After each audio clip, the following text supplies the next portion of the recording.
நமஸ்தே, வணக்கம். இன்னைக்கு மறுபடியும் குட் ஈவினிங் ஃப்ரெண்ட்ஸ். நமஸ்தே, வணக்கம். இன்னைக்கு மறுபடியும் நம்ம ஒரு 5 வார்த்தைகளை கத்துக்க போறோம். Today we are going to learn 5 words in English, Hindi and Tamil.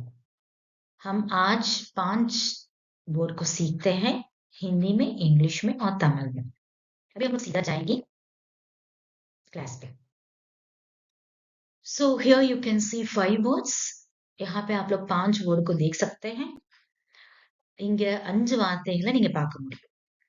So first word is मेरा. हिंदी में मेरा. हिंदी में मेरा means English में my. Mine. ऐसे we can say. So in Hindi if it is मेरा, so in English we can say it is a my or mine, or in Tamil we can say என், என்னுடைய, எனது. So these words we can use. So that is what मेरा. மேரா அப்படின்னு நம்ம ஹிந்தியில சொன்னோம்னா அது இங்கிலீஷ்ல மை. அதே மாதிரி மை, இந்த 2 வார்த்தை வரும். அதுல நம்ம தமிழ்ல என், என்னுடைய, நம்ம சொல்லுவோம்ல என்னுடைய பெயர் அப்படின்னும் போது மேரா நாம் அந்த மாதிரி சொல்லுவோம். சோ அது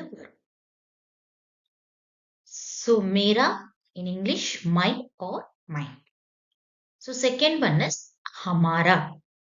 हमारा का मतलब our in English our.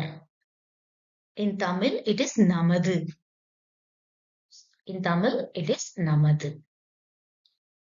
हमारा அப்படின்னா இங்கிலீஷ்ல அவர், தமிழ்ல நமது.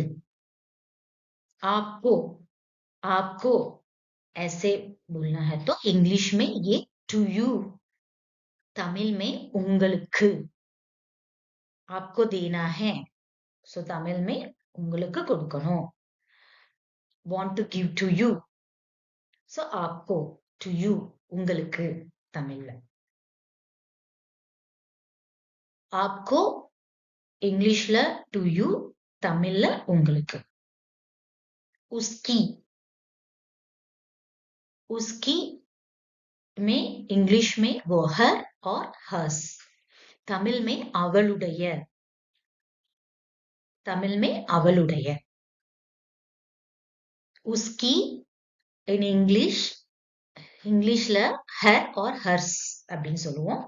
நம்ம தமிழ்ல அவளுடையன்னு சொல்றோம் இல்லையா, அதுக்கு हिंदी வார்த்தை उसकी. और उसका, उसका क्या होता है, बॉय का होता है his. in English ये his में आता है. तमिल में அவனுடைய, हिंदी में की खा बोलते हैं, ऐसे तमिल में भी लू नू ये वाला वर्ड वहां पे चेंज होता है. उसका இங்கிலீஷ்ல his बोल, his ன்னு சொல்லுவோம், தமிழ்ல அவனுடைய, அவனுடையது அப்படின்னு சொல்லுவோம். அப்ப இங்க என்ன பாக்குறோம்னா உஸ்கி அப்படின்னு அந்த அவளுடைய அப்படின்னு நம்ம லூ நூ சொல்றோம் இல்லையா, இங்க வந்து ஹிந்தியில கீன்னு சொல்லி நம்ம முடிச்சோம்னா அது பொண்ணு, கான் சொல்லி முடிச்சோம்னா அது பையன். I hope so everyone learned this 5 language. Again and again listen this and learn the word and pronounce it. You will learn it fast. मुझे लग रहा है आप लोग बार बार इसको सुन के बार बार बोलते रहेंगे, जरूर इसको सीख जाएंगे जल्दी से जल्दी. இந்த வார்த்தையை மறுபடியும் போட்டு இந்த வீடியோ கேட்டீங்கன்னா இந்த 5 வார்த்தைகளை ரொம்ப ஈஸியா நீங்க பழகிக்கலாம். இது உங்களுக்கு ரொம்ப ஹெல்ப் பண்ணும். Thank you friends.